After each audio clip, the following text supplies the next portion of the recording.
আজকে ভারত বাংলার বিভিন্ন পাহাড় অঞ্চলগুলো অস্থিতিশীল করে রাখতে চায়, ওদের একটা গোপন ষড়যন্ত্র আজকে একটা বিপ্লব আসছে।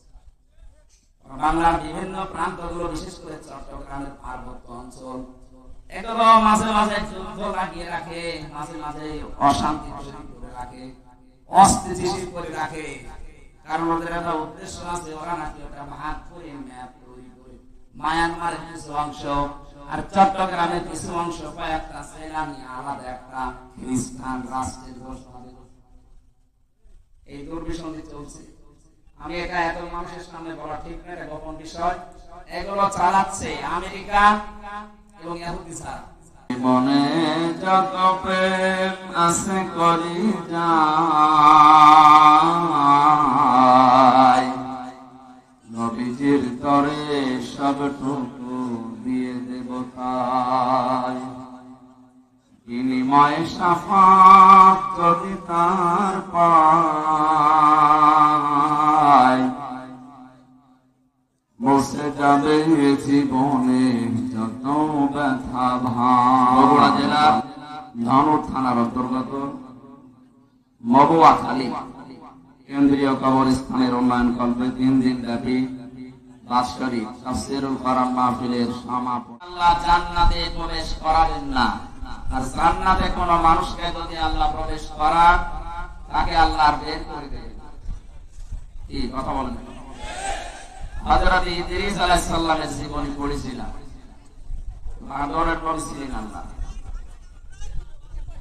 হযরত আজরাইল আলাইহিস সালাম একবার এসেছিলেন, ডাক দিয়ে বলে আল্লাহর বান্দা, 2 নম্বরে আপনি আল্লাহর নবী, আমি সৎ মানুষ, নেককার মানুষ, আল্লাহ রাব্বুল আলামিন ভালো মানুষ, নেককার মানুষ যারা তাদের সাথে সম্পর্ক রাখার জন্য তাকে দিয়েছেন। ইয়া আইয়ুহাল্লাযীনা আমানু ইত্তাকুল্লাহা ওয়া কুনু মা'আস সাদিকিন।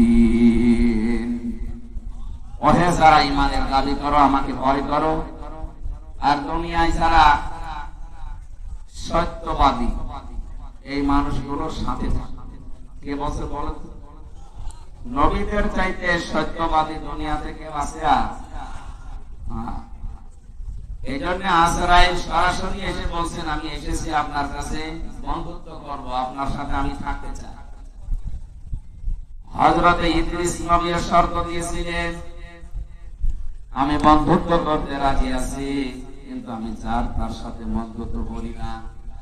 তুমি যখন আজরাইল নিজে ফেরেশতা এসেছো, আমি রাজি আছি। প্রথম শব্দ, আমি যার তার সাথে বন্ধুত্ব করি না। কেন? কারণ পৃথিবীর প্রতিটি জিনিসের প্রভাব আর একটা জায়গায় পড়ে। পচা পানি যদি এক জায়গায় রেখে দেন, ওখান থেকে আর কিছু না হোক দুর্গন্ধ আসবে। এই কথা বলেন। আপনি বন্ধুত্ব করার জন্য আসলেন, আপনার প্রভাব তো আমার উপরে আসবে। সবচেয়ে বড় বিষয় দুনিয়াতে আলমারু মা মান আহাব্বা, যার সাথে বন্ধুত্ব হবে কিয়ামতের দিন আল্লাহ তার সাথে তাকে তুলবে। আমি আপনার সাথে বন্ধুত্ব করতে চাই, যেহেতু ফেরেশতা আপনি নিজে আজরাইল এসেছেন, আপনার একটা শর্ত আছে। 1 নম্বরে, আমি এখনই মরতে চাই। মরণের যন্ত্রণা যে শুনি, ওয়াজাআত সাকরাতুল মাউতি বিল হক। এই পৃথিবীর সব কিছু উলটপালট হতে পারে, মিথ্যা হতে পারে, প্রতারণা হতে পারে, মরণের যন্ত্রণা হক। কেউ রেহাই পায়নি এখান থেকে। আমাদের নবী মুহাম্মদ রাসূলুল্লাহ পর্যন্ত রেহাই পায়নি। তিনি ঘেমে যাচ্ছিলেন বারবার। এই পৃথিবীতে মাত্র একজন মানুষের জীবন কবজ করার জন্য আজরাইল খুব সতর্ক ছিল। হাদিস পড়েছি, নবীজির কাছে যখন এসে বলেছে, হে রাসূল, আপনি যদি যেতে চান তাহলে আপনাকে নিয়ে যাব, যদি যেতে না চান, যতদিন থাকতে চান আপনি থাকতে পারবেন। বিশ্বনবী বলেছিলেন, যদি থাকতে চাই কতদিন থাকা যাবে? ফেরেশতা বলেছেন আপনি যতদিন ইচ্ছা করবেন এই দুনিয়ায় থাকতে পারবেন, যখন মনে করবেন না আমি আর থাকতে চাই না, আমি নিজে এসে আপনাকে নিয়ে যাবো। বিশ্বনবী ওই সময় বলেছিলেন আজরাইল যদি না থাকতে চাইতে কতদিন, যতদিন ইচ্ছা, তারপরে যাওয়া লাগবে। ইচ্ছা করেন যতদিন, কিয়ামত পর্যন্ত যদি বাঁচতে চান আপনাকে আল্লাহ হায়াত বাড়িয়ে দেবে, আপনাকে মরা লাগবে। এইটাই ফাইনাল যে মরা লাগবে। কুল্লু নাফসিন যায়িকাতুল মাউত, যাকে আল্লাহ বানিয়েছে তাকে মরণ দেবে। নবীজি বললেন আজরাইল যাওয়াই যখন লাগবে দেরি করার দরকার নেই, মানে নিয়ে চলো আমার সবচাইতে বড় বন্ধু আল্লাহ রাব্বুল আলামিনের কাছে। মানুষের হাতটা রেখেছিলেন, হযরত আজরাইল ডাক দিয়ে বলে হে রাসূল আপনি কষ্ট পেয়েছেন। নবীজি বললেন হাত সরাও।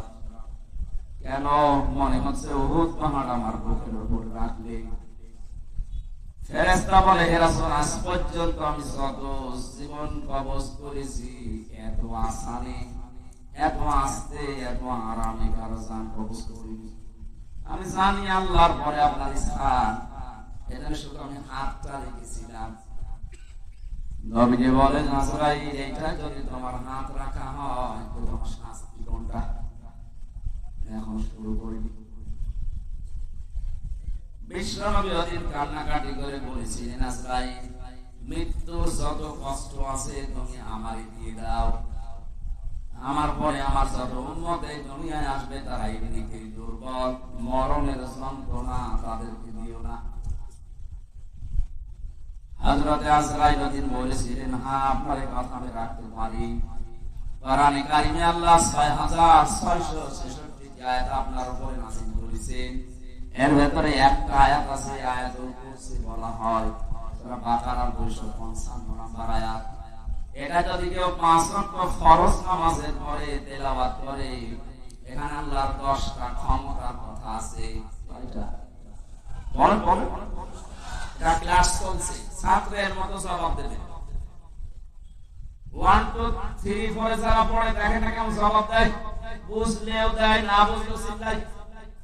আপনারা ওইভাবে জবাব দেবেন।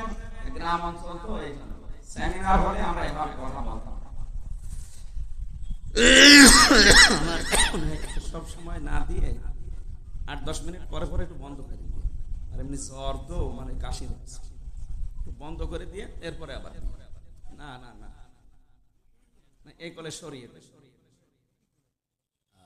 অত না একেবারে যে রওশনের সাথে মতো মরে যাবো তো আরেকটু আরেকটু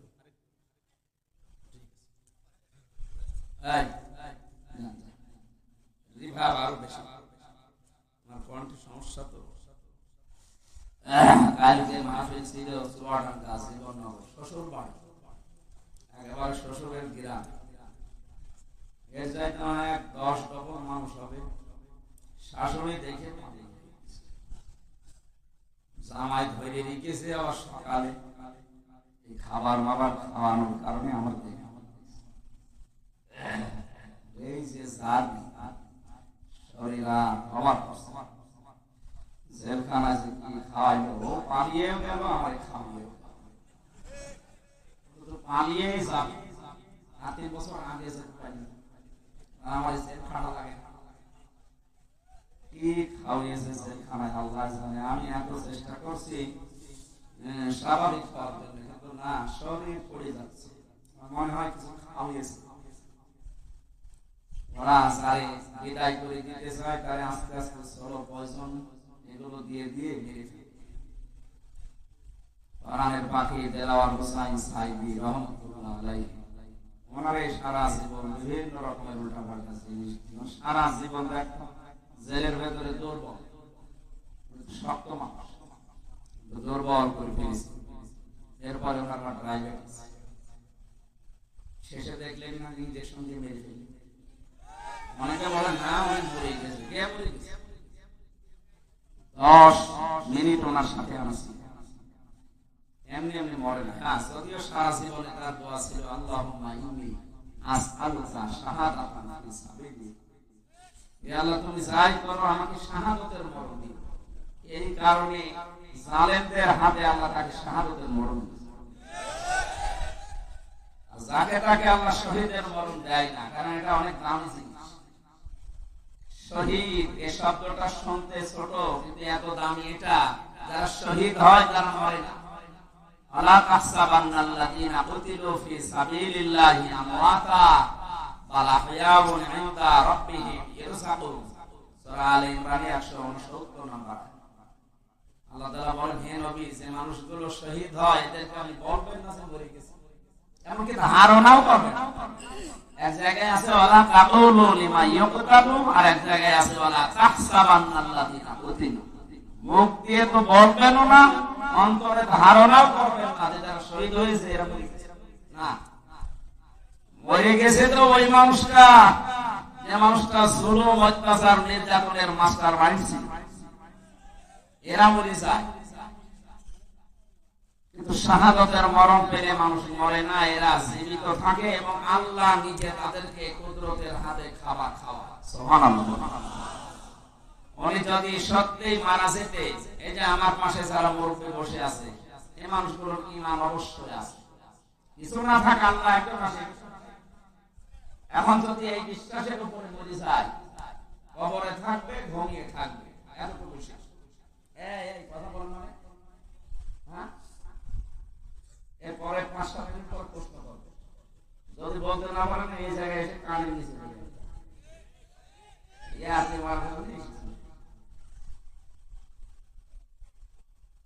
উনি যদি অবস্থায় ঈমান নিয়ে মারা যেতে পারে, কবরে শুয়ে থাকবে।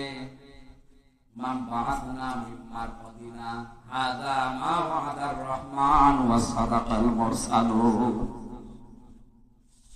কিয়ামতের যেদিন সিংহায় ফুৎকার দেওয়া হবে, ফাইদা নুফিখা ফিস সূর, ওই ফুৎকারের সঙ্গে সঙ্গে উনি চোখ-মুখ ডলতে ডলতে উঠবে আর ধমক দেবে, আমার জাগালেন কেন, আমি তো ঘুমিয়েছিলাম। মনে হচ্ছে কেবল 8-10 মিনিট আগে ঘুমিয়েছে, অথচ কোটি কোটি বছরের জীবন থেকে আল্লাহ পার করে দিয়েছেন। ঘোষণা দেওয়া হবে, এইটাই সেই রহমানের ওয়াদার দিন, কিয়ামত কায়েম হয়ে গেছে, ওঠো। আপনি একটু সামনে দৃশ্যটা নিয়ে আসেন তো নিজের জীবনে। এরকম একটা সময় আমাদের সবার সামনে আসবে, কিয়ামতের ওই কঠিন ময়দান যেদিন কায়েম হয়ে যাবে, একটা ফুৎকারে আপনি উঠবেন, চোখ ডলতে ডলতে উঠে দেখবেন যে সবাই দৌড়াচ্ছে ময়দানে, হাসরের ময়দানের দিকে। ফাইদা নুফিখা ফিস সূর ফালা আনসাবা বাইনাহুম ইয়াওমাইযিন ওয়ালা ইয়াতাসাআলুন। যেদিন ফুৎকারটা দেওয়া হবে, ওই দিনের পর থেকে আল্লাহ পাক কিয়ামত যখন বিচার শুরু করবে, তখন পর্যন্ত কোনো সম্পর্ক আর থাকবে না। যত রকমের সম্পর্ক দুনিয়া আপনার ছিল, রক্তের বলেন, আত্মীয়তার বলেন, দলীয় বলেন, পৃথিবীর বিভিন্ন সম্পর্ক আমাদের সাথে আছে, এমনকি প্রেমিক প্রেমিকার সম্পর্ক থাকবে। অনেকে দেখে মাথায় হাত দিয়ে বলে, আল্লাহর কসম করে বলো যে আমার ভুলে যাবা না, সে ভুলে যাবা না।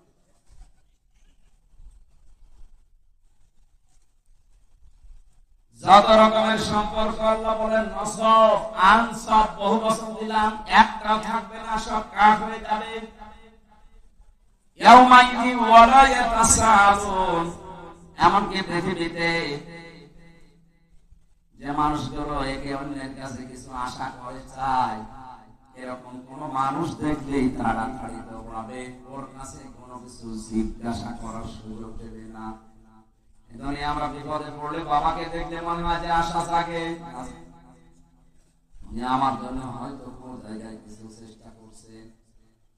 আল্লাহর কসম, কোরআনে কারীম সূরা মুমিনুনের ভেতরে আল্লাহ এটা জানিয়েছেন, সিংহায় ফুৎকার দিলে ওই বাবা পর্যন্ত মনে করবে হয় আমার কাছে আসতে পারে, কিন্তু দৌড়াবে। কি করবে? ন্যাংরা মানুষ যেভাবে দৌড়ায় ওইভাবে না।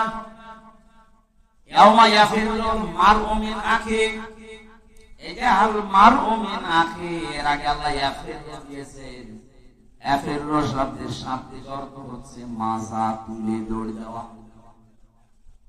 আপনার আত্মীয় স্বজন যত রকমের সম্পর্কের মানুষ আছে, ও দেখা মাত্রই মাজা তুলে দৌড় দেবে। বলেন নাউজুবিল্লাহ। এই জন্য আমার এই কথাটা একেবারে বাস্তব, আপনি নিজের চোখের সামনে মিলাবেন। কিয়ামতের দিন সবাই যখন উঠতে থাকবে, আর শহীদ যারা হয় এই মানুষগুলো খেতে থাকবে। সুবহানাল্লাহ বলতে পারবেন? এদের শহীদ এই শব্দটা খেলাধুলা বিষয় না। এসেলাতে যিনি রাষ্ট্রপতির দায়িত্বে ছিলেন শহীদ জিয়াউর রহমান, শব্দটা ওনার নামের আগে আন্দাজে লাগানো হয়নি, চিন্তা ভাবনা করে লাগিয়েছে। সারা পৃথিবী জানে এই বাংলাদেশের সংবিধানের উপরে, আল্লাহর উপরে আস্থা, এই কথাটা উনি লিখেছিলেন। বিসমিল্লাহির রহমানির রহিম, এটা দিয়ে সংবিধান শুরু হবে, এটা উনি লিখেছিলেন। ওনার জীবনে ভুল ত্রুটি হয়তো আছে মানুষ হিসাবে, আল্লাহ যদি বিচার করে যে আল্লাহর উপরে আস্থা, এই দিকে তাকিয়েও আমার মনে হয় আল্লাহ ওনারে মাফ করে দেবে। ওনারে মাফ করে দিলে আমাদের বিশাল প্রশ্ন হয়ে যাবে। বলেন আমার ভাইরা, আমি যে কথাটা তুলেছিলাম, শাহাদাতের মরণে কোনো কষ্ট নেই। এজন্য আমার আল্লাহ পাক হযরতে মাওলানা দেলাওয়ার হোসেন সাইদি রাহমাতুল্লাহ আলাইহি ওনাকে সাধারণভাবে জেলখানায় মরণ না দিয়ে জালেমদের হাতে শাহাদাতের মরণ দিয়েছে। কারণ এই মরণে আল্লাহ কোনো কষ্ট রাখে না। অথচ মুহাম্মদ রাসূলুল্লাহ বলতেছে আজরাইল হাত সরাও। তাই যে আয়াতুল কুরসি পড়ার কথা তিনি বললেন, এটা নিজে জান কবজ করবেন। তিনি জানাচ্ছেন, হে নবী, আমি যেহেতু সবার জান কবজ করব, আমি আপনাকে গোপন সংবাদটা জানালাম। আপনার উম্মতেরা যদি আয়াতুল কুরসির 10টা ক্ষমতা বিশ্বাস করে পড়তে পারে, অনেকের মনে আশা জেগেছে যে আমি আয়াতুল কুরসি পড়ি। আরে ভাই, এর ভেতরে 10টা জিনিস আল্লাহ সাজিয়ে দিয়েছেন। এই 10টা জিনিস আপনার প্র্যাকটিক্যাল লাইফে, আপনার বাস্তব জীবনে এটা থাকা লাগবে। মানে আন্দাজে পড়ে গেলেন, একটাও আপনার জীবনে নেই না, ওইরকম আয়াতুল কুরসি হবে না। আমি বহু হিন্দুর সাথে মিশে দেখেছি, আমার রিমান্ডে অনেক হিন্দু অফিসার পেয়েছি। আমার আর কোরআনের কারিমে কেমন আয়াত, আমার মনে হয় আমার চাইতে কোরআন বেশি জানা আছে। এমন এমন আয়াত রাতের বেলা যখন পাহারা দিত রিমান্ডে, এমন এমন আয়াত এসে পড়তো, কিন্তু নাম মনে হচ্ছে উল্টা পাল্টা। সুব্রত বালা, দেবদুলাল, মোহন কুমার, নাম তো সব মুসলমান। এরা পাহারা দিত, কিন্তু আয়াত পড়তো কোরআন শরীফের।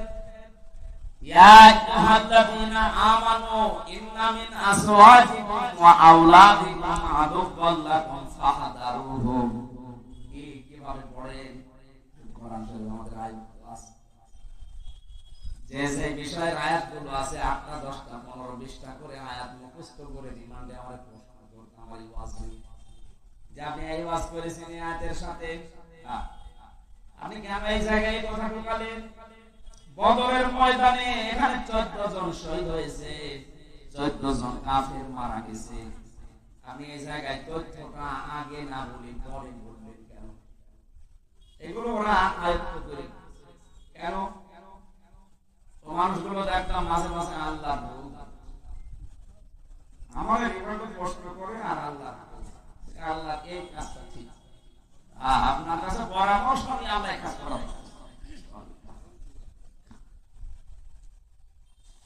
সব জায়গায় বেশি পেয়েছিলাম ওই যে মাঠের নিচে আয়না ঘর, যেটা রিমান্ডে, ওখানে নিয়ে যখন রেখে পাহারা দিত, রাত 12টার সময় এক দল আসতো, অধিকাংশ হিন্দু, এসে কোরআনে কারিমের এমন এমন আয়াত থেকে প্রশ্ন জিজ্ঞাসা করে, আর ওই 1.5 মিনিট 2 মিনিট ভিডিও শোনায়।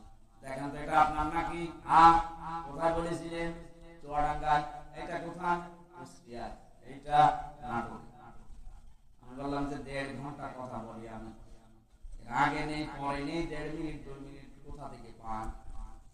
আর সারাদিন বসে বসে শুনি আর দেখি কোন জায়গায় হাত লাগানো যায়।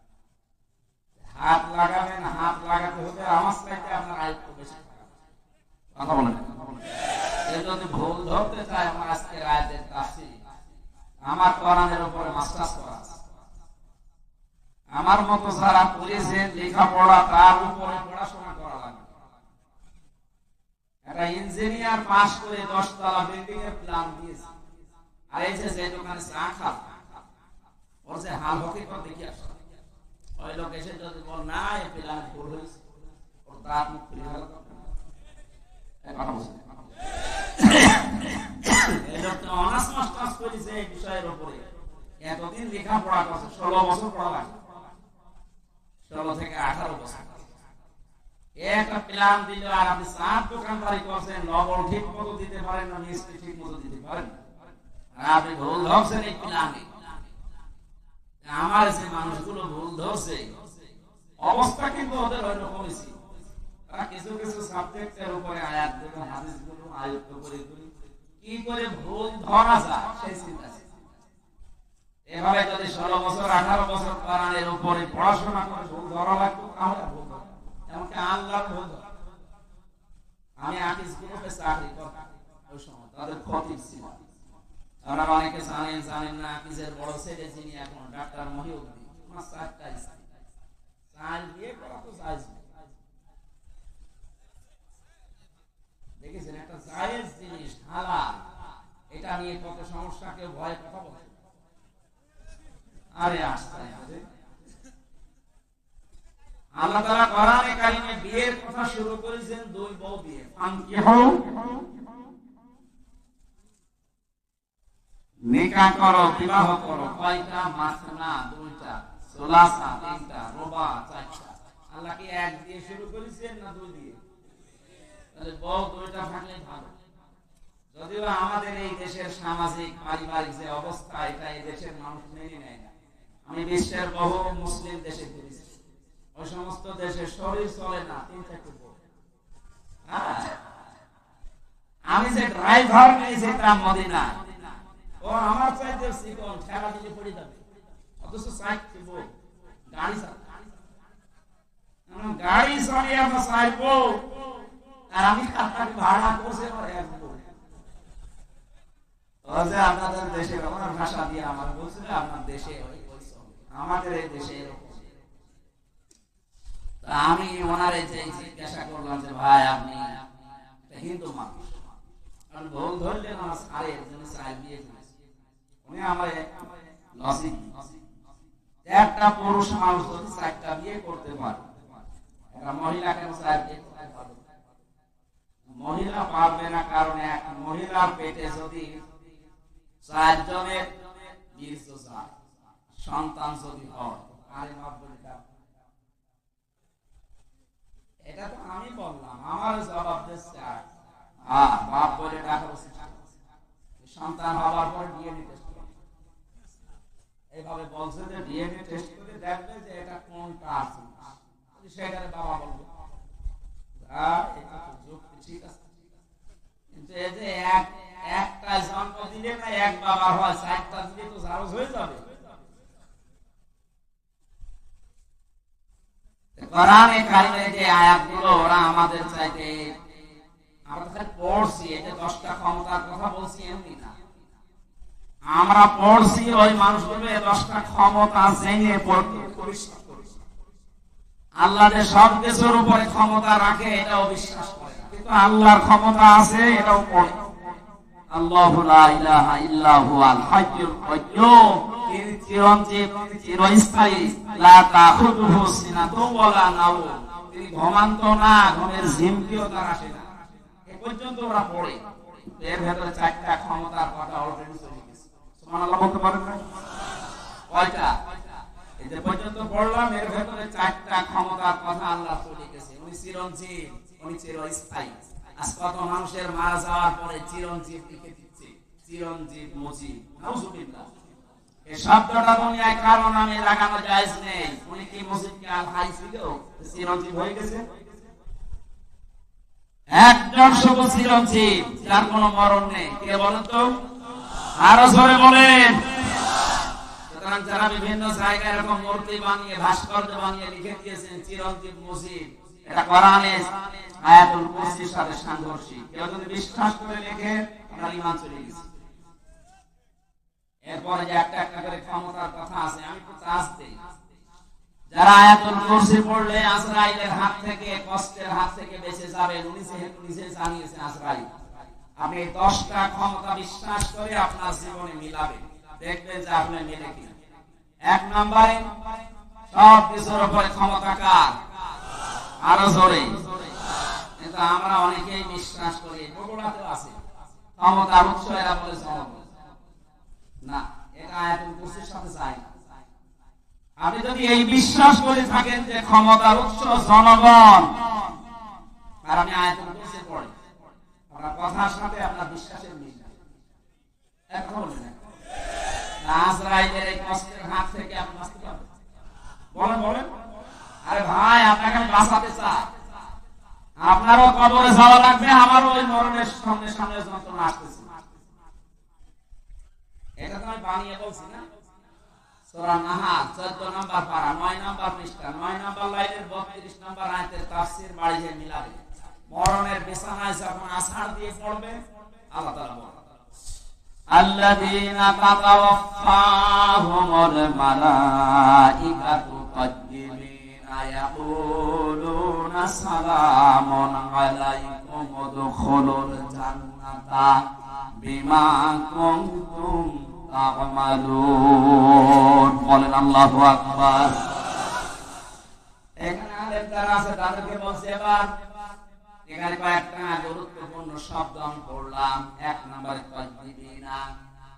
আল্লাহ পাক বলেন হামজা যখন বিছানায় পড়বে, আছাড় দিয়ে মউতের ওই বিছানায়, ফেরেশতারা আগে আসবে। যদি তোমার জানটা পবিত্র হয়ে থাকে, যে তাজ্জিবিনা, তাজ্জিবিন মানে শুধু এই পোশাক আশাক পবিত্র না, শুধু শরীর পবিত্র না, তাজ্জিবিন মানে চিন্তা চেতনা বিশ্বাস এগুলোর পবিত্রতা না। আপনি পবিত্র হতে হলে আপনার চিন্তা পরিষ্কার করা লাগবে, আপনার ভাবনা, আপনার বিশ্বাস, আপনার আকীদা, আপনার কর্মজীবন, আপনার ব্যবসা বাণিজ্য অর্থনীতি এগুলো পবিত্র করা লাগবে, পরিষ্কার করা লাগবে, সাফ করা লাগবে। অথচ আজ আমরা পোশাকের পবিত্রতার জন্য, শরীরের পবিত্রতার জন্য, সাফ করার জন্য যত ব্যস্ত, আমাদের বিশ্বাস এবং আকীদা পরিষ্কারের জন্য কত ব্যস্ত। কথা বুঝতেছে? মানে আস্তে আস্তে ডজ নিয়ে যাচ্ছে। যখন আপনি পড়ে যাবেন বিছানায়, আপনার বিশ্বাস, আপনার আকীদা, আপনার চিন্তা চেতনা যদি পরিষ্কার দেখে ফেরেশতারা, না এটা পবিত্র আছে, তখন বলবে সালাম আলাইকুম, তোমাদের উপরে আল্লাহর শান্তি, উদখুলুল জান্নাহ, ওই যে জান্নাত দেখা যাচ্ছে, প্রবেশ করো। জোরে বলেন সুবহানাল্লাহ। আমাদের জীবনে এরকম একটা মুহূর্ত আসুক, আমরা চাই না? বলেন বলেন। এখানে আয়াতুল কুরসি পড়লে আজরাইল আর কিছু বলবে না, বিষয়টা এমন না। 10টা ক্ষমতা বিশ্বাস করে তারপরে বলা লাগবে। আল্লাহ আমাদেরকে এইভাবে পড়ে আজরাইলের হাত থেকে বেঁচে যাওয়ার তৌফিক দেন, বলেন আমিন। হযরতে ইদ্রিস নবী বলেছিলেন, ফেরেশতা আমি মরতে চাই। আমি শুনেছি যে সব কিছু মিথ্যা হলেও মরণের যন্ত্রণা মিথ্যা না। আপনি আমার দেখান, আমার মেরে ফেলেন, কেমন কষ্ট লাগে আমি দেখবো, এরপরে আবার আমার জীবিত করে দেবেন, কারণ জান কবজ করার দায়িত্ব আপনার। ঠিক আছে। 2 নম্বর শর্ত আমার, আপনি বলেছিলেন জান্নাত জাহান্নাম, এগুলো আমি আল্লাহর কাছ থেকে জানি। জান্নাত জাহান্নাম আছে, জাহান্নামে কেমন করে আল্লাহ শাস্তি দেয়, ওই শাস্তিটা আমি চোখে দেখবো, আমার দিন জাহান্নামের ভেতরে দিয়ে দেন, আমি দেখে তারপরে আপনি আমাকে আবার বের করে দেবেন। ঠিক আছে। জান্নাতের ভেতরে কি শান্তি আছে, কি আরাম আছে, কি আনন্দ আছে, এগুলো আমি দেখবো। এই নিয়ামত এগুলো দেখা শেষ হয়ে গেলে আপনি আমারে আবার বের করে দেবেন। ঠিক আছে। মরণের যন্ত্রণার এই কথা বলার পর ফেরেশতা আজরাইল আল্লাহকে বলেছিলেন, রব্বুল আলামিন, গিয়েছিলাম তো ভালো জায়গায় নবী মনে করে, কিন্তু এই লোকটা তো ভেজাল, মরতে চায়।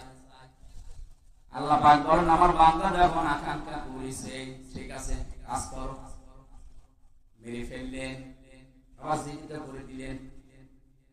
আমি তাফসীরের ভাষায় হাদিসটা পড়তে গিয়ে দেখেছি এই যে হযরত ইদ্রিস নবী কিন্তু শক করে মৃত্যুবরণ করেছিলেন। কি করে বলেন বলেন, শকের মরণ কেমন হয় দেখি মৃত্যুর যন্ত্রণাটা। হযরত ইদ্রিস নবী পরবর্তীতে দুনিয়ার মানুষকে জানিয়েছে তোমরা জানো এই যে শক করে যে মরতে গেলাম, শকের এই মরণে কেমন কষ্ট হয়েছে। জীবিত ছাগলকে জিন্দা অবস্থায় চামড়া খুলে লবণ দিলে যেরকম লাগে আমার ওইরকম লাগছে। ও বগুড়াবাসী, শকের মরণে যদি এই হয়, আমরা যারা মরতে রাজি না তাদের কিছু হবে না। তারপরও তুমি একজন নবী, ঠিক আছে আপনি আমার নিয়ে চলেন জাহান্নামে। জাহান্নামে দেখতে চাই কেমন করে আল্লাহ শাস্তি দিচ্ছে, দেখালেন। জাহান্নাম দৌড় দৌড় করে আবার বের করে নিয়ে আসলেন, নিয়ে যান আমার জান্নাতে। জান্নাতের ভেতরে প্রবেশ করিয়ে সব দেখাচ্ছে, সব শেষ হয়ে গেছে। বলছে কি এবার চলে। হযরত ইদ্রিস নবী ডাক দিয়ে বলে আল্লাহ ফেরেশতা চলে যাও, আমি যাব না। কেন? কারণ আমি আল্লাহর বাণী এটা জানি, খালিদিনা ফিহা লা ইয়াবগুনা মানহা ওয়ালা। কোন মানুষ যদি জান্নাতে একবার যেতে পারে, আল্লাহ কোনদিন তাকে বের করে দেবে না, আর সে বের হতেও চাইবে না। আল্লাহ যখন বলেছে যে বের করে দেবে না, আমি তো চাই না বের হতে, তুমি ডিস্টার্ব করো কেন, চলে যাও। আজরাইল আলাইহিস সালাম বলেন আল্লাহ তোমার নবী ইদ্রিস তো খুব চালাক। আল্লাহ বলেন ফিরে আসো, আমার নবী ইদ্রিসের কপালে আমি এইটাই লিখেছিলাম। বলেন সুবহানাল্লাহ। আমি শুধু আলহামদুলিল্লাহ সুবহানাল্লাহ বলার জন্য আপনাকে এখানে বসিয়ে রেখেছি তা না। এখানে শিক্ষা কি পেলাম, হযরত ইদ্রিস নবী কিন্তু যে কোনো কায়দায় জান্নাতে গিয়েছে, কথা বলে না, ওনাকে আল্লাহ বের করে দিয়েছে আর উনি বের হতে চাচ্ছে। নবীজির কথা অনুযায়ী এটা যদি জান্নাতের বাগান হয়, বিশ্বাস আমাদের আছে না নেই? এখান থেকে আমার আল্লাহ আপনাকে বের করে দিচ্ছে, আপনি বের হয়ে যাবেন। এখন যেটা চলে যাবে মনে হবে জান্নাত ভালো লাগছে না, এবার জানছে ওই চলে যাচ্ছে। আপনি জাহান্নামে যাবেন, জান্নাত ভালো লাগছে না, চলে যাচ্ছে। যারা এই ময়দানে এসে সত্যি জান্নাত মনে করে আমরা বসে আছি, যদিও জান্নাতের ভেতরে এরকম পচা লাইট থাকবে না, এরকম লাইট থাকবে কয়েকটা সামিয়ানা দিয়ে ঘিরে দেবে নাকি। হাদিস হচ্ছে যাকে সর্বনিম্ন জান্নাত দেওয়া হবে তামাম দুনিয়ার 10 দুনিয়ার সমান। আর যারা জমি জায়গা হয় না, খালি মানুষের আত্মসাৎ করে, তাদের কত জমি লাগবে, এরকম দুনিয়া 10টা বানিয়ে দেবে। জোরে বলেন আল্লাহু আকবার। এই জন্য আল্লাহ রাসূলের প্রতি যাদের বিশ্বাস আছে, এই দুনিয়া তাদের কাছে তুচ্ছ মনে হয়। আমরা হয়তো ওই পর্যায়ে পৌঁছাতে পারিনি, তার হালকা পাতলাও পৌঁছিয়ে গেছে। শুধু বাংলাদেশ না, তামাম দুনিয়াও তার কাছে মশার ঠ্যাঙের মতো মনে হয়। কারণ তামাম দুনিয়া না, এরকম 10টা দুনিয়া আল্লাহ তার ঈমানের কারণে তাকে জান্নাতে দান করবে। আল্লাহ যেন আমাদের এরকম একটা পরিবেশ দেন, বলেন আমিন। দরুদ আর সালাম পাঠ করার মাধ্যমে আমরা কোরআনে কারিমের একটা আয়াত পড়েছি, সূরা নিসা। কোন সূরা? আজকের আলোচনার বিষয় হচ্ছে অধিকার। এই জিনিস থেকে আমরা প্রায় 53 বছরই কম বেশি বঞ্চিত আছি। অধিকার থেকে আমরা বঞ্চিত না। হযরত মুআজ ইবনে জাবাল রাদিয়াল্লাহু তাআলা আনহু ইয়ামেনের গভর্নর হয়ে তাকে যখন আল্লাহর নবী পাঠাচ্ছিলেন, ডাক দিয়ে বললেন মুআজ, আল্লাহর উপরে তোমার যে অধিকার, তোমার উপরে আল্লাহর অধিকার তুমি কি জানো? বলছে না, আপনি ভালো জানেন। নবীজি বললেন তোমার উপরে আল্লাহর হক হচ্ছে তুমি আল্লাহর একনিষ্ঠভাবে গোলামি করবে, ইবাদত করবে। আর আল্লাহ পাক তোমার উপরে, তোমার আল্লাহর উপরে হক হচ্ছে আল্লাহ পাক দয়া করে তোমারে maaf করে জান্নাতে দিয়ে দেবে। এখানে আমার উপরে আল্লাহর কিছু হক আছে। মাওলানা আব্দুল বারী সাহেব হয়তো আমি আজ পেয়েছিলাম, ঘুমিয়েছিলাম, তখন উঠলাম, দেখলাম এই আয়াতগুলো পড়ছিল।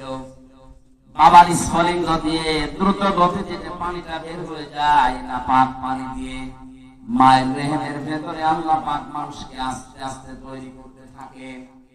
ثم خلقنا النطفة علقة فخلقنا العلقة مضغة فخلقنا المضغة عظاما فكسونا العظام لحما। বলে সুবহানাল্লাহ। আল্লাহ পাক বলেন এই যে নতফা, মুদগা, আলাক আস্তে আস্তে করে রূপান্তর করে 40 দিনে 40 দিনে 40 দিনে। আর এক শব্দের শাব্দিক অর্থ হচ্ছে চোখ। কি বললাম? যে পানির নিচে যেগুলো থাকে মানুষের শরীরের সাথে লেগে যায়, মায়ের জরায়ুর ভেতরে দেওয়ালের সাথে ঠিক 40 দিন আমরা এইভাবে চোখের মতো ঝুলিয়েছিলাম। এখান থেকে আস্তে আস্তে চর্বি, চামড়া, গোশত এগুলো দিয়ে দিয়ে আমার আল্লাহ মানুষ বানিয়েছেন। রক্তের প্রবাহমান ধারা তৈরি করেছেন শরীরের ভেতরে। একটা আলাদা আকৃতি দিয়েছেন আমাদেরকে তিনি নিজে। যে ফেরেশতাদের দেখতে পাচ্ছেন বডিটা, এটা ফেরেশতারা বানিয়েছে। আর এই যে আকৃতি, যেটা মুখ, এর ভেতরে আল্লাহ 5টা ইন্দ্রিয় শক্তি দিয়ে আল্লাহ নিজে বানিয়েছেন। বলেন সুবহানাল্লাহ। মাথার ভেতরে জিনিস আছে কয়টা?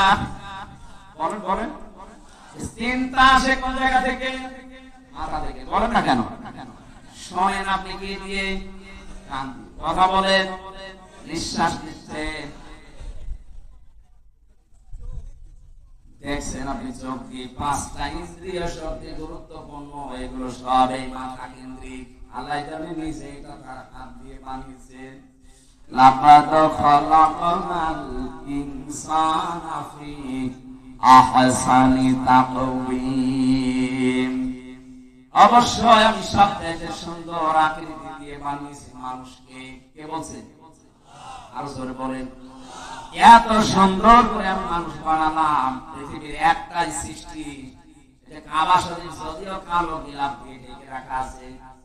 দুনিয়ায় কত কিছু কালো দেখি আমরা। এই যে ভ্রমর কালো, কোন মানুষ একবার ভ্রমর দেখে আর একবার তাকাবে মনে বলে আমি পাইনি। কথা বলছে না? পেশা, বাদর, সামসিকা, এরা নিজেরা তো কালো, আবার কালো জিনিসের ভালোবাসে, অন্ধকার। এই জন্য এদের যা চেহারা, এদের একবার দেখলে আর একবার দেখতে মন চায় না। কাবা শরীফ কালো, এমন একটা আকর্ষণ আল্লাহ ওর ভেতরে দিয়েছে, যতবার তাকাবেন মনে হয় আর একবার তাকায়। নবীজি জানিয়েছেন পৃথিবীর 2টা জায়গা আছে যেখানে তাকিয়ে থাকলে সওয়াব হয়। একটা কাবা শরীফ, আর একটা আপনার মা আর বাবা। জোরে বলেন সুবহানাল্লাহ। মায়ের দিকে, বাবার দিকে কেউ যদি মহব্বতের নজরে তাকিয়ে থাকে, একটা নফল হজের সওয়াব হয়ে যায়। সাহাবী বললেন, হে নবী, আমি যদি 100 বার তাকাই, বিশ্বনবী বলেন মা বাবার দিকে 100 বার যদি কেউ তাকায়, 100 বারই নফল হজের সওয়াব হবে।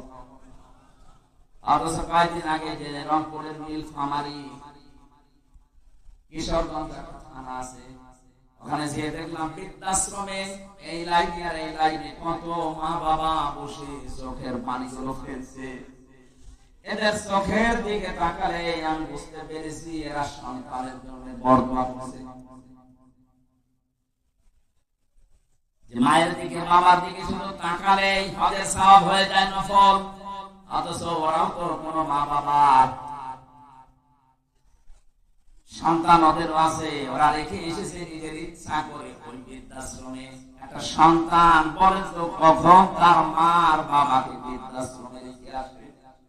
আমার যতটুকু মায়া মহব্বত ঈমান আছে আমার দ্বারা সম্ভব না।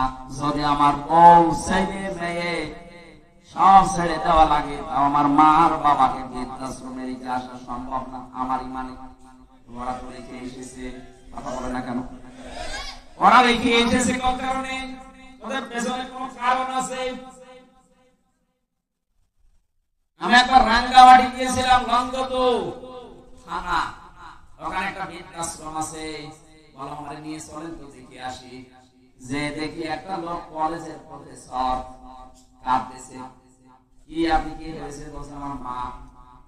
মায়ের কাছে একটু দাঁড়ালাম, দেখি কি বলে। মৃত্যু সজ্জায় ডাক দিয়ে বলছে, ওই আমার সন্তান, আমি যখন মারা যাব আমার মাথার উপর যে ফ্যান ঘুরছে এই ফ্যানটা তুই পাল্টিয়ে দিবি, নতুন ফ্যান লাগিয়ে দেবে, আমি মরে গেলে। ছেলে কৌতূহল নিয়ে বলছে, মা তুই তো মরেই যাবে, মরে গেলে আবার ফ্যান কি হবে? মা বলছে, দরকার আছে, কারণ তুই আমার সাথে যা করলে আমার মন রেখে বলছে তোর সন্তান তোকে এখানে কিছুদিন দেখি কথা বলে না কেন? গতকালকে পেপারে এসেছে ঢাকা বিশ্ববিদ্যালয়ের একজন অধ্যাপক, দুইটা ছেলে, একটা মেয়ে, একটা আমেরিকায় থাকে, একটা লন্ডনে থাকে, আর একটা অস্ট্রেলিয়ায় থাকে। তিনজনই প্রতিষ্ঠিত। ওর বউ মারা গেছে। ওই তিন ভাই বোন মিলে সিদ্ধান্ত নিয়ে বাবাকে রেখে গেছে বৃদ্ধাশ্রমে। অথচ তো সে নিজে বলছে আমার ঢাকায় ফ্ল্যাট ছিল তিনটা, আমার বড় ছেলে চালাকি করে ফ্ল্যাট গুলো সব লিখে তার নিজের অ্যাকাউন্টে টাকা দিয়ে দিয়েছে। আজ আমার যেহেতু কিছু নেই, মেয়েটা আছে অস্ট্রেলিয়ায়, আর ছেলে দুইটা কেউ লন্ডনে, কেউ আমেরিকায়। তাদের অভাব নেই, কিন্তু এই মানুষগুলোর পাশে একটা ঘর আমার জন্য হয়নি, একটা রুমে আমি থাকবো। যেই কয়টা ছেলে আর মেয়েরা আমাকে এদের বড় কারণে শেষ পর্যন্ত এই বৃদ্ধাশ্রমে রেখে গেছে। 3 বছর পরে পরে একটা চিঠি লিখে বাবার কাছে। অথচ লোকটা ঢাকা বিশ্ববিদ্যালয়ের শিক্ষক ছিল। অনেক দেখলাম কথা বলতে বলতে মরে গেল। ঠাও মা করে কাঁদছে। আমার বছর বছর আপনি দাঁড়িয়ে আছেন দেখলেন, আমি আমার উপরে আবার খারাপ ধারণা করি না। এই দোষ আমার না, এই দোষ আমার বউ। আমার দুইটা ছেলে মেয়ে আছে, তাদের দিকে তাকিয়ে আমার বউকে আমি তালাক দিতে পারি না। 3 মাস আগে আমি রেখে গিয়েছিলাম আমার মাকে, তারে নিয়ে বড় ঝামেলায় পড়েছিলাম। বারবার আমার বউ আমার তাকিদ দেয় যে এই বুড়ি যদি থাকে আমি তো আমার ভাত আর খাবো না। কি করবো? ছেলে মেয়ের দিকে তাকিয়ে বাধ্য হয়ে মাকে রেখে গিয়েছিলাম এখানে। বাবা আমার ছোটবেলায় মারা গেছে। আমি একটা কলেজের অধ্যাপক, অথচ এখন কি হয়ে গেল দুনিয়া থেকে আমার আর নাম ধরে ডাকার মতো কেউ নেই। অবগড়াবাসী, আমি শুধু আবেগ নিয়ে বলছি তা না, আমি বাস্তবে দেখতে পাচ্ছি। রাঙ্গামাটি লংগদু থানার এই যে মাটা মারা গেল কলেজের অধ্যাপক, এখানে বহু মানুষ ঠিক তার পরিবারের কাছে ওই রকমই।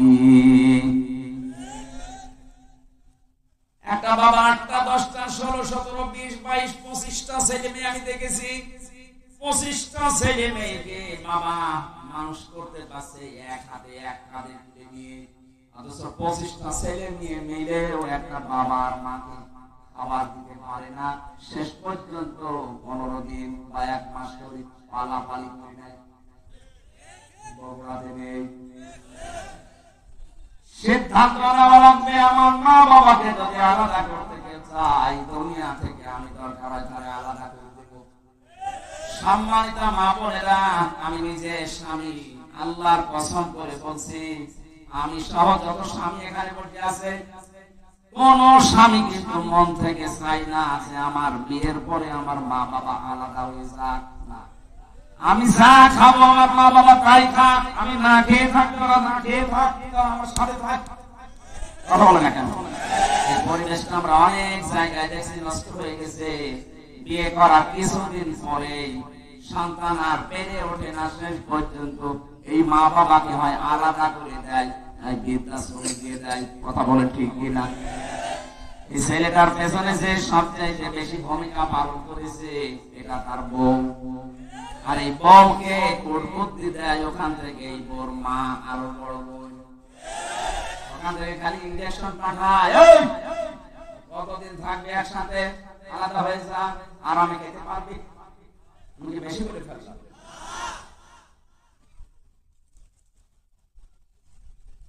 আল্লাহ রাব্বুল আলামিন বলেন এত কষ্ট স্বীকার করে করে তোর মা তোকে পেটে বহন করে চামড়া গোশত চর্বি দিয়ে যখন একটা আকৃতি তোকে বানিয়ে দিলাম, এই মানুষটাকে আমি আল্লাহ আস্তে করে মায়ের পেট থেকে বের করে নিয়ে আসলাম। আল্লাহু আখরাজাকুম মিন বুতুনি উম্মাহাতিকুম, মায়ের পেট থেকে আস্তে করে বের করার দায়িত্ব আমার।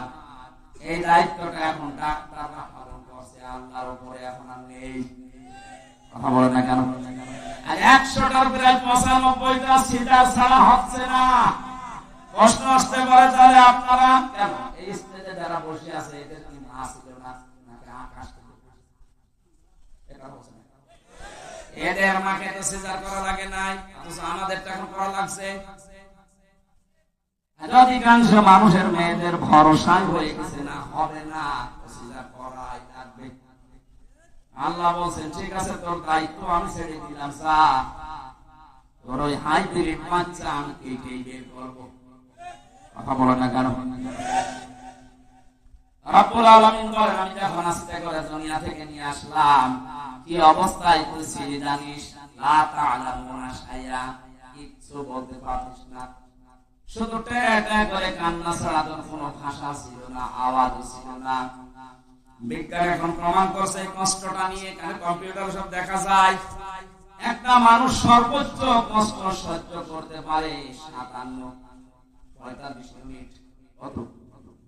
পৃথিবীর প্রতিটি জিনিস পরিমাপ করার যন্ত্র আছে। এই যে এটা কতটুকু, এটা পরিমাপ করার জন্য একটা অস্ত্র আছে না, ফিতা আছে, ফিতা। আপনি কাউকে দেন, সে ফিতা দিয়ে মাপ দিয়ে বলতে পারবে এটা কতটুকু। আমি যদি এরকম চাউল নিয়ে এসে বলেন এটা মেপে দেন, দাড়ি পাল্লা আছে, বলেন না কেন? এটা পানির বোতল আছে, এটা লিটার সিসি কেজি দিয়ে মাপা হয়। পৃথিবীর প্রতিটি জিনিস মাপ করার জন্য আলাদা আলাদা যন্ত্র আছে। আল্লাহ পাক বলেন তোর মা তোকে দুনিয়ায় আনতে যে কষ্টটা পেয়েছে, ডেলিভারির কষ্ট, এইটার জন্য একটা পরিমাপের যন্ত্র আছে। এই কষ্টটা পরিমাণ হচ্ছে 45 ইউনিট, এর বেশি হলে পুরুষ মানুষ মারা যাবে। কিন্তু একটা মা দুনিয়ার ময়দানে সন্তানের মুখ দেখতে হলে 57 ইউনিট কষ্ট সহ্য করা লাগে। কত? 45 থেকে 57, টের পাচ্ছেন? রব্বুল আলামিন বলে আস্তে আস্তে যখন তোকে এভাবে নিয়ে এসে কথা বলা শেখালাম, খাওয়ালাম, এভাবে হামসা বানালাম, তোর প্রতি আমার কিছু দায়িত্ব আছে। আমি তোকে যা যা দেওয়ার সব দিয়ে দিয়েছি, এখন তোর উপরে আমি আল্লাহ কিছু চাই। চাই এইটা, ওয়াবুদুল্লাহ, তোরা আমার ইবাদত করবি। আর ইবাদতটা কি, এইটাই আমরা অনেকে জানিও না, মানিও না। অনেকে মনে মনে ভাবে না, আবার জেনে ফেলতে আবার কাজ করা লাগবে, জানি না তাই মানি না, ভালো আছি না। সাফ কথা শুনে, ইসলামের কোন নিয়ম নীতি যদি আপনি জানেন কিন্তু মানেন না, তাহলে আপনার একটা গুনাহ। কয়টা? আর ইসলামের কোন নিয়ম আপনি জানেন না, মানেন না, ডবল গুনাহ হবে। কেন বলেন? কারণ আপনি জানা ফরজ, মানা ফরজ। জানার ফরজ আপনার আদায় হয়েছে, মানার ফরজ আদায় হয়নি, এটার গুনাহ হবে কয়টা? এটা আপনি জানেন না, মানেন না। আপনার জানার ফরজ যেহেতু আদায় হয়নি, মানার ফরজ আদায় হয়নি। যারা বলে জানার নাম ইসলাম না, মানার নাম ইসলাম, এটা শয়তান। আপনি না জানলে মানবেন কি করে? এলাকায় বহু মানুষ আছে সুদ খায় কিন্তু জানে না, এই ধান্দায় মনে মনে ভাবে আল্লাহর কাছে আমি বলবো আল্লাহ আমি জানতাম না। এই যে যারা টাকা ছেড়ে রাখেন, 1000 টাকা ছেড়ে দেয়, 1 মাস পরে 1200 টাকা করে নেয়, এটা যে সুদ হয় না। আপনি বলবেন যে আমি জানতাম, এই যতদিন বলবেন যে আমি জানতাম না ততদিন আপনার অসুবিধা, কিন্তু যেই বলবেন আমি জানতাম, আপনি যেই করলেন কেন? এই ধারণা আমাদের ছিল যে জানতাম না তাই আল্লাহকে বলবো আমি জানি না তাই মানি না। না, আপনার মনে হবে ডবল। আপনি জানেন না কেন? আমি কি জেনে এসেছি? আমার জানা লেগেছে, এই কথা বলছেন না কেন? এই এলাকায় হয়তো এই কোন এখন আরম্ভ হয়নি, এই যে টাকা ছেড়ে রাখে টাকা আসে, কিন্তু অনেক জেলায় এটা আছে। এই এলাকায় যারা এই কাজ করছেন, টাকা ছেড়ে রাখেন আর টাকা আসে, এটা প্রকাশ্য সুদ, মায়ের সাথে জেনা করার মতো গুনাহ করছেন আপনি। এটা ছেড়ে দেওয়া লাগবে। কারা কারা এই গুনাহ ছেড়ে দেবেন হাত তোলেন তো। এই এলাকাতে সহজে 180 মাইল দেখি। ঠিক আছে, আপনারা এই এলাকাতে সব মায়ের সাথে জেনা করছেন, না খেয়ে থাকে, না খেয়ে মরিস না, তারপর জাহান্নামে যাওয়া লাগবে। কিন্তু মায়ের সাথে জেনা করে গেলে জাহান্নামে শুধু না, ইবাদুল আযাব ইয়াউমাল কিয়ামাহ, জেনাকারীদের শাস্তি ডবল হবে। কয়টা বলেন? এই কোনাটা এখনো পর্যন্ত আপনার এলাকায় আছে, আর আপনি নামাজ পড়ে রোজা রাখেন, হজ করে আসেন। কিসের হজ করেন? আজকে সিদ্ধান্ত নিয়ে বাড়ি যাবেন যে না, আমি আর এই কোনার সাথে নেই, টাকা ছেড়ে রেখেছি, আগামী মাস থেকে টাকা শুধু 1000 দিলে 1000 নেব, 500 নেব না। পারবেন না ভাই? এটা যদি আপনি নাই পারেন, তো কেন কষ্ট করে রাতের বেলা বসে আছেন? আপনি বাড়ি যেয়ে ঘুমান, আর আপনার আমল নামায় উঠতে থাক, আপনি এই জায়গায় লিখা উঠবে আপনি মায়ের সাথে জেনাকারী। বলেন নাউজুবিল্লাহ। কুষ্টিয়ার বড় বাজারে দেখলাম আসরের নামাজ পড়ে গেছে, আমার সাথে নামাজ পড়ে দোকানের সামনে দিয়ে ঘুরতেছে, আর টাকা দেয়, টাকা নেই, কি লেখে কি গো নামাজ পড়ে এত টাকা পায়। চলে যাওয়ার পরে দোকানদারকে বললাম, ভাই কিসের টাকা দিলেন? হুজুর বলা যাবে না। বলা যাবে না? প্রতি মাসে মাসে উনি একবার করে এখানে আসে, আল্লাহরে অনেক টাকা নিয়ে যায় আমার কাছে, 10,000 করে আমার টাকা দেয় মাসে মাসে, আর 1,000 100 টাকা করে বেশি। এটা কি সুদ? বলে না এগুলো স্বর্ণের দোকানে দেখলাম বেশি দেয় ওরা।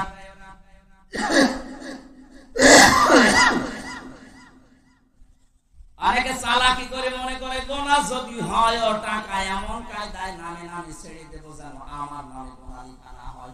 অনেকে বোর নামে টাকা ছাড়ে, জাহান্নামে যদি ভাই বউ যাবে না। ভাই চালাকি করবেন না। আমি বলছি আপনি জানতেন না তাই মানতেন না, এ কথার কোনো ভিত্তি নেই। জানেন না কেন? এটা আপনার অপরাধ। এটা কি বলেন? বলেন আপনার উপরে আল্লাহর হক এইটা, এই থেকে আপনাকে আব্দুল বালি আল্লাহ বানিয়েছেন। আপনার প্রতি আল্লাহর কিছু হক আছে। আল্লাহর হক হচ্ছে আপনি তার ইবাদত করবেন এমন ভাবে, ইবাদত মানে শুধু নামাজ পড়বেন, রোজা রাখবেন, আর কালো বোরকা পরবেন না। এই যে কথা বলছি, এই কথাটাও ইবাদত। এই কথা বলেন না কেন? যে মানুষের সাথে দেখা হলে হাসি মুখে কথা বলা, এটাও কি? বলেন বলেন। সালাম দেয় যারা 90টা নেকি পায়, তারা প্রথমে জবাব দেয় যারা, এই মানুষটা নেকি পাবে 10টা। এবার আমার প্রশ্ন, সালাম দেওয়া সুন্নাত আর জবাব দেওয়া ওয়াজিব, ওয়াজিবের দাম বেশি না সুন্নাতের? এই জায়গাটা পুরা উল্টানো। কোরআনে কারিমে জানিয়েছে, সূরা নূরের ভেতরে আছে 61 নম্বর আয়াতে, ঘরে প্রবেশ করতে হলেও তোমাকে সালাম দিয়ে ঢোকা লাগবে, তাহলে ওই ঘরের ভেতরে আল্লাহর পক্ষ থেকে একটা বরকত আল্লাহ নিয়ে নেবেন। বলেন সুবহানাল্লাহ। এখানে বহু আল্লাহ ভক্ত মানুষ, নামাজ রোজা করা মানুষ, কিন্তু এইটার বেলায় দেখা যায় লজ্জা পায়, বাড়িতে ঢোকার আগে স্ত্রীকে ছেলে মেয়েকে সালাম দিতে চায় না। এরকম মানুষ নেই? সমস্যা আছে কিছু কিছু। আজকে যদি বাড়ি যেয়ে সালাম দেয়, বলবে কি গো তোমার কোন বলে হয়েছে, কালকে যে যৌতুকের টাকার জন্য আমার কালকে রাস্তায় যে পিটালে আজকে সালাম দিচ্ছে, মানে আজকে নতুন ধান্দা আছে। যে মনে করে কোন কাজ থেকে আপনি ইসলামের এই কাজটা শুরু করেন, নবীজি জানিয়েছেন যদি 25 বার করে দিনের ভেতরে সন্তানকে, স্ত্রীকে, পরিচিত মানুষ অপরিচিত মানুষ যদি সালাম দিতে পারেন 25 বার, কয়বার? সারাদিন 24 ঘন্টার ভেতরে যদি 25 বার সালামের প্রচলন আরম্ভ করতে পারেন, আপনি শাহাদাতের মরণ হবে। আরো জোরে বলেন সুবহানাল্লাহ।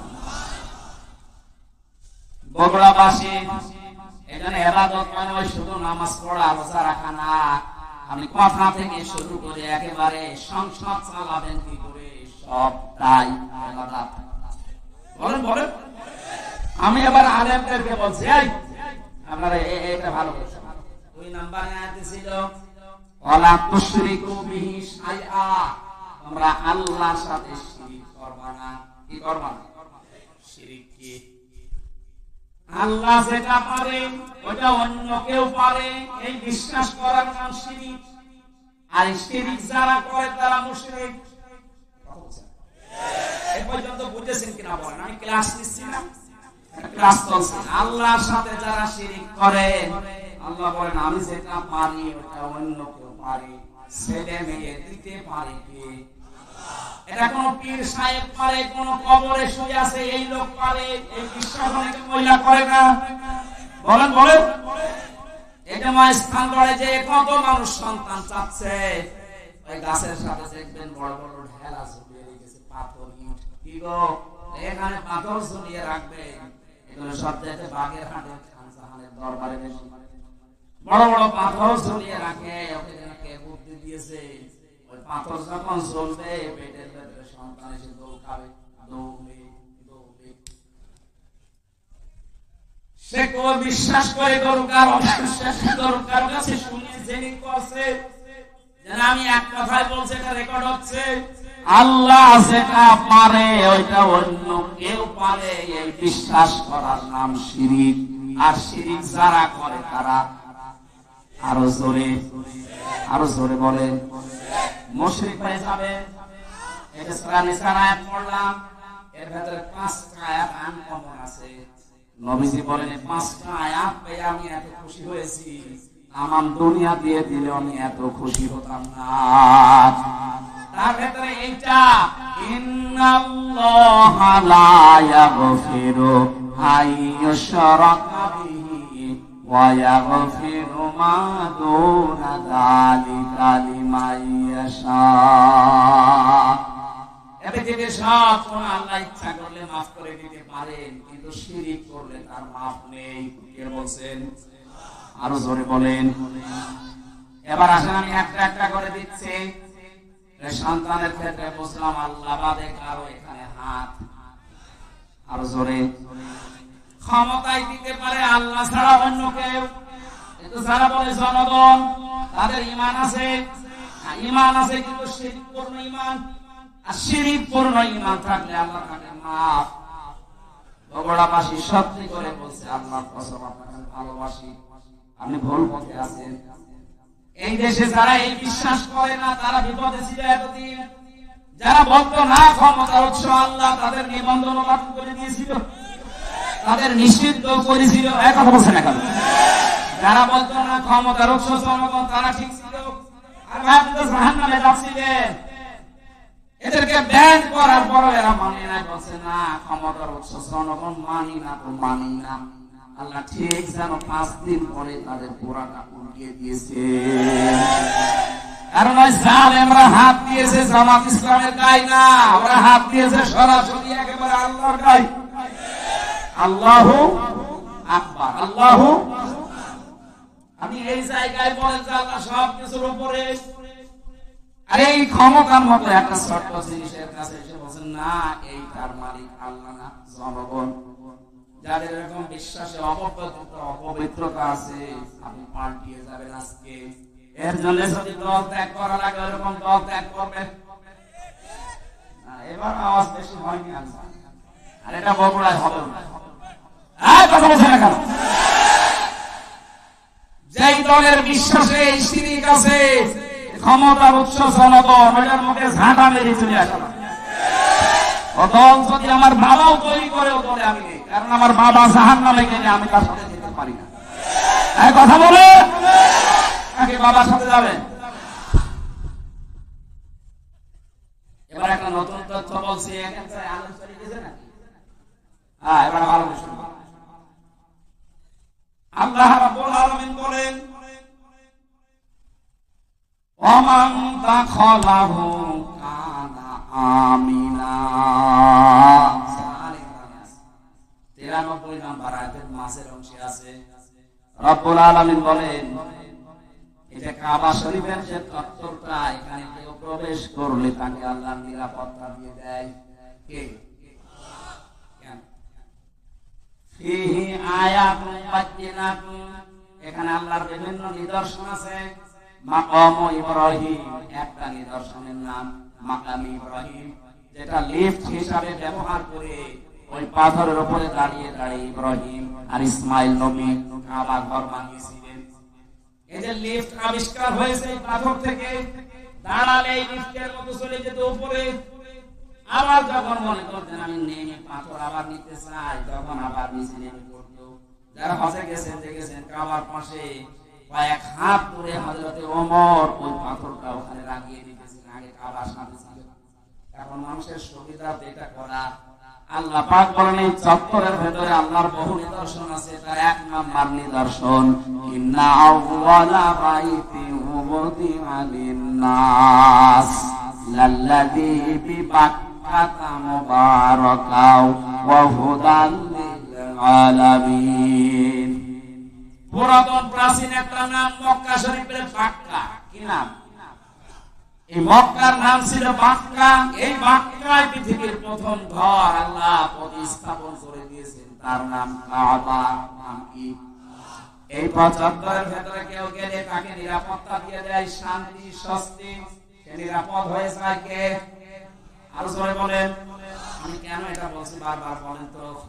আমি এটা বোঝাতে চাই, কাবা শরীফের চত্বরটা আল্লাহ এমন নিরাপদ বানিয়ে দিয়েছেন, অথচ ওর ওই এরিয়ার বাইরে গেলে অনেক কাজ চলছে, রাহানাদানি চলছে, ছিনতাই চলছে, মারামারি চলছে, রক্তপাত চলছে, ধোঁকাবাজি চলছে।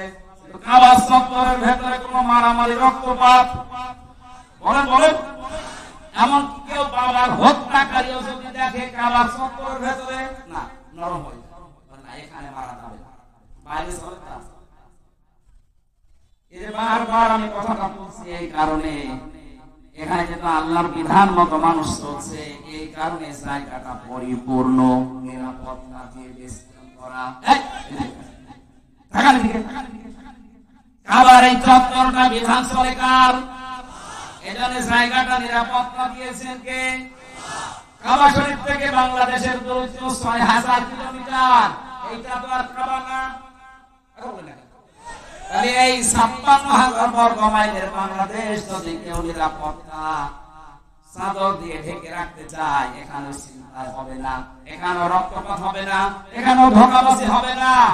ওখানে যেমন আল্লাহর বিধান কায়েম করার মাধ্যমে আল্লাহ নিরাপত্তা দিয়েছেন, ৫৬,০০০ বর্গ মাইলে আল্লাহর বিধানটা কায়েম করে দেয়, ঠিক কাবা শরীফের মতো হয়ে যাবে। এটা আমি বানালাম না।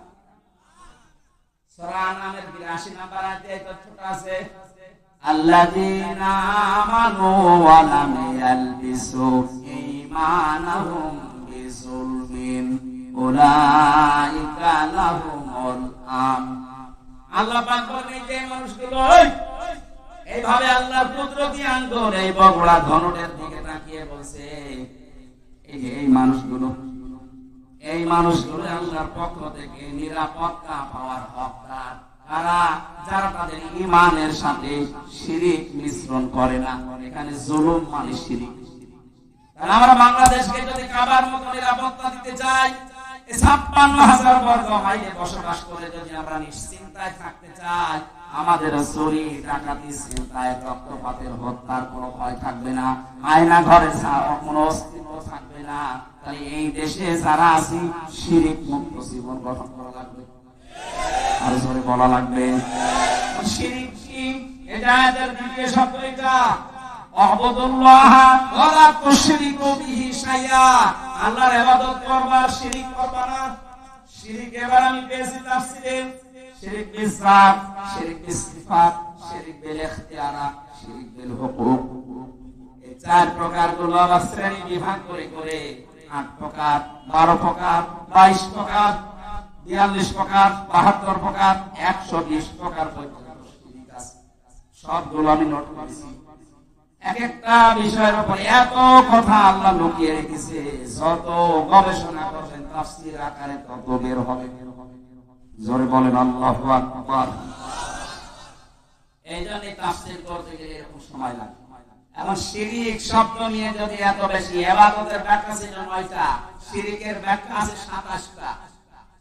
এটা প্রকার হিসাবে ভাগ করা যায় 120 প্রকার, 120 শ্রেণীতে। এতগুলো শিরিক থেকে যদি সত্যি আমরা মুক্ত হতে পারি, দেশের মানুষ, আমরা তো চেষ্টা চালাচ্ছি। আমাদের বিশ্বাসে শিরিক থাকবে না, আমাদের আকীদায় শিরিক থাকবে না, আমাদের সমাজে শিরিক থাকবে না, আমাদের সংসদে শিরিক থাকবে না। সংসদে একটা শিরিক ছিল, আল্লামা দেলাওয়ার হোসেন সাইদি রহমাতুল্লাহ আলাইহি দিয়েছেন, এই যে মাথা নিচু করে, মুসলমানের মাথা শুধু নিচু হবে কার সামনে? স্পিকারের সামনে ভাবে যাওয়া লাগবে, আগে মাথা নিচু করে। উনি বলেছে না, মুসলমানের এই দেশে এই শিরিক চলতে দেওয়া যায় না, সিস্টেম করে ওটা বাদ দিয়ে দিয়েছে। এখন আর ওইভাবে যাওয়া লাগে না। 15.5 বছরের দিকে তাকান, এই দেশটা যেন মানুষ মুশরিক হয়ে যাবে, দাদা বাবুদের মতো ওরা সর্বাত্মক চেষ্টা চালাচ্ছিল। কোথাকার কোন বাবা ছবি বিভিন্ন প্রতিষ্ঠানে টাঙিয়ে টাঙিয়ে সম্মানের জায়গায় রেখে দিয়েছে, ছেলে মেয়েরা এইভাবে করে করে পূজা করতো। আমি নিজে দেখেছি। একটা জাতিকে মুশরিক বানাতে পারলে তাকে অনিয়ন্ত্রিত করে ফেলা যায়। আজকে ভারত বাংলার বিভিন্ন পাহাড় অঞ্চলগুলো অস্থিতিশীল করে রাখতে চায়, ওদের একটা গোপন ষড়যন্ত্র আছে। আজকে একটা ভিডিও ফাঁস হচ্ছে।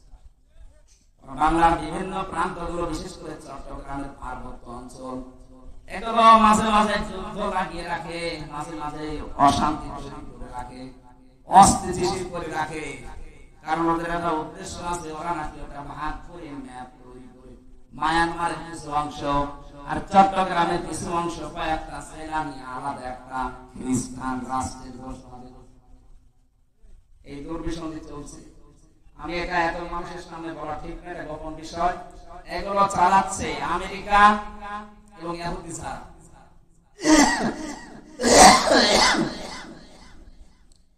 এদের এই গোপন ষড়যন্ত্র যদি বাস্তবায়ন হয়ে যায়, এই যে উপদেশটা 3বার পাল্টিয়ে গেল, ডক্টর মোহাম্মদ ইউনূস থেকে একবার, এরপরে আবার কয়েকজনের পরে কয়েকদিন আগে আবার 3জন, এগুলো এমনি এমনি করছে না, একটা দুর্বিসন্ধি আছে। সবচাইতে ভয়ঙ্কর এর ভেতরে এই ফারুকী, এই লোকটা মেয়েতে মেয়েতে ছেলেতে ছেলেতে বিয়ে করা, এই যে সমকামিতা, এটা প্রমাণ করে। এইগুলো নিয়ে সে সিনেমাও বানিয়েছে। এই যে পরকীয়া প্রেম করে মানুষ উদ্বুদ্ধ হয় কি করে, সে তার নিজের স্ত্রীর তিশাকে এই সিনেমায় কাছে লাগিয়েছে। Third person singular number, bachelor, আমি উপন্যাস পড়েছিলাম, ওইগুলো দেখে এখন সিনেমা বানাচ্ছে। আমার বিশ্ববিদ্যালয়ে থাকাকালীন একটা অভ্যাস ছিল, ক্লাসের পড়া যাই হোক, আমি উপন্যাস পড়তাম। এই দেখেছিলাম ওই সময়, ওইগুলো দিয়ে দিয়ে এখন নতুন নতুন সিনেমা তৈরি করছে। আর এগুলোর লেখক যারা, আমি ওই লেখকের নাম নিতে ঘৃণা করি, ওই মানুষগুলো যা করে গেছে, পরকীয়া প্রেমের মাধ্যমে পুরো একটা সংসার জাহান্নামে হয়ে যায়। 2, 3, 4, 5 সন্তানের ছেলে মেয়ের মা সব রেখে আল্লাহর রাস্তায় চলে গেছে। বলছে ঠিক, ওটা আল্লাহর রাস্তা, শয়তানের রাস্তা না।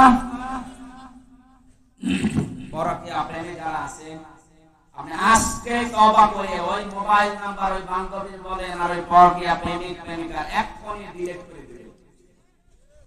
বলছে ঠিক, তার মানে ওর মোবাইলে আছে।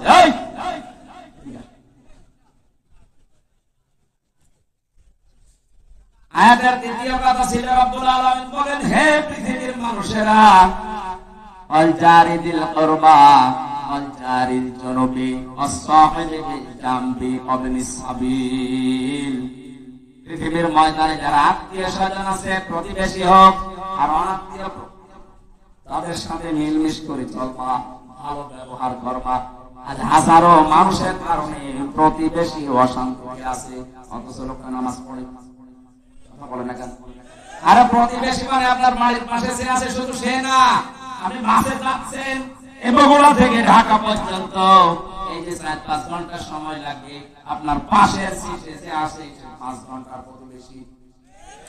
বলেন বলেন, আপনি সিট এমন ভাবে কাজ করে নিয়েছেন যে সে রাখবে সে জায়গা নেই না, আপনি প্রতিবেশীকে কষ্ট দিতে পারেন না।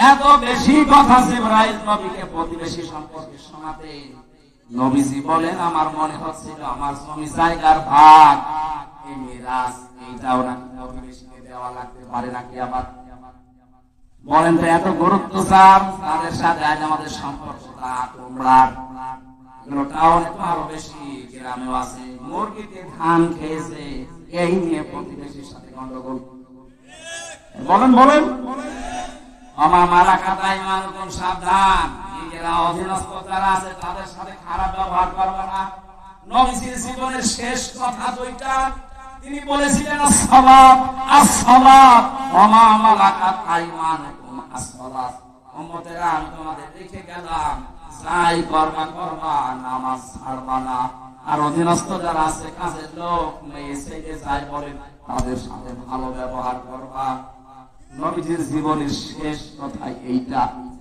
আল্লাহ আমাদেরকে আয়াতটা বাস্তব জীবনে মেনে নেওয়ার তৌফিক দেন বলেন আমিন আল্লাহুম্মা আমিন লা ইলাহা ইল্লা আনতা সুবহানাকা ইন্নী কুনতু মিনাজ জালিমিন ও মাবুদ আমার আলোচনা রাখলেন আপনাদের পাশের জেলা নাটোরের সন্তান ইসলামিক চিন্তাবিদ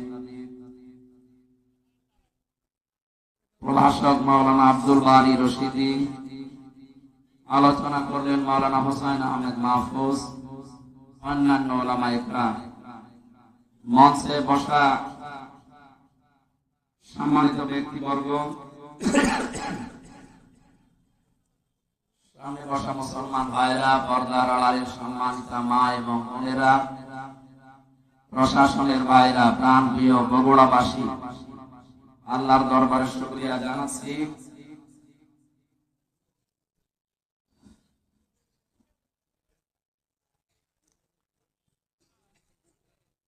যিনি কোরআনে কারীম শোনার জন্য আমাদেরকে বাড়ি থেকে পর্যন্ত নিয়ে এসেছেন আমরা ইচ্ছা করে জোর করে আসতে পারতাম না যদি আল্লাহ না চাইতেন মাইয়ুরিদিল্লাহু খায়রান ইউফাক্কিহু ফিদ্দীন আল্লাহ যাকে ভালোবাসেন যার কল্যাণ চান তাকে কোরআনে কারীমের হাদিসের জ্ঞান দান করবেন সুতরাং এই হাদিস অনুযায়ী আমরা বিশ্বাস করতে পারি আল্লাহ আমাদেরকে অবশ্যই ভালোবেসেছেন এ কারণে তিনি এই ময়দানে আমাদেরকে বসিয়ে রেখেছেন এটা যদিও একটা কবরস্থানের পাশের একটা জায়গা কিন্তু এটা এখন কিছু সময়ের জন্য জান্নাতের বাগান কথা বলে না জান্নাতের বাগানে কোন জাহান্নামী মানুষ প্রবেশ করতে পারবে না কারণ যারা জাহান্নামে যাবে ওদেরকে আল্লাহ জান্নাতে দেবে না এই কথা বলে হ্যাঁ যেখানে দাঁড়িয়ে আছে ওদের দাঁড়িয়ে ভালো লাগে দাঁড়িয়ে থাক যারা বসে আছেন কি খারাপ লাগছে একটু ওঠে কোনরকম দাঁড়িয়ে থাক 30 সেকেন্ড ওঠে একেবারে মাঝামাঝি তোমার আবার আলাদা ভাবে বলা লাগবে ওঠো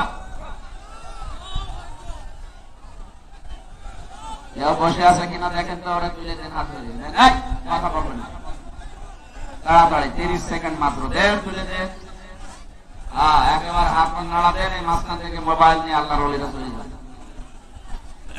হয়েছে এবার বসেন 10 সেকেন্ড সময় দিলাম বসে পড়েন তাড়াতাড়ি বসে তাড়াতাড়ি এত দেরি হয় বসতে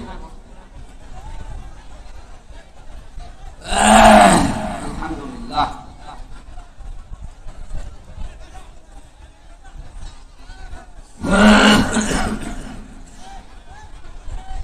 আরে বাবা মাছের হাড়ে এত আওয়াজ হয় হ্যাঁ কথা এবার বন্ধ করেন হ্যাঁ কথা বন্ধ করেন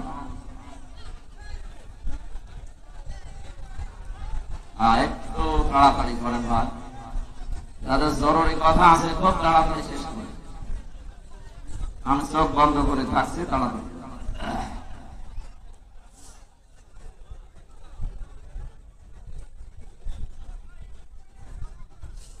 জাহান্নামে কোন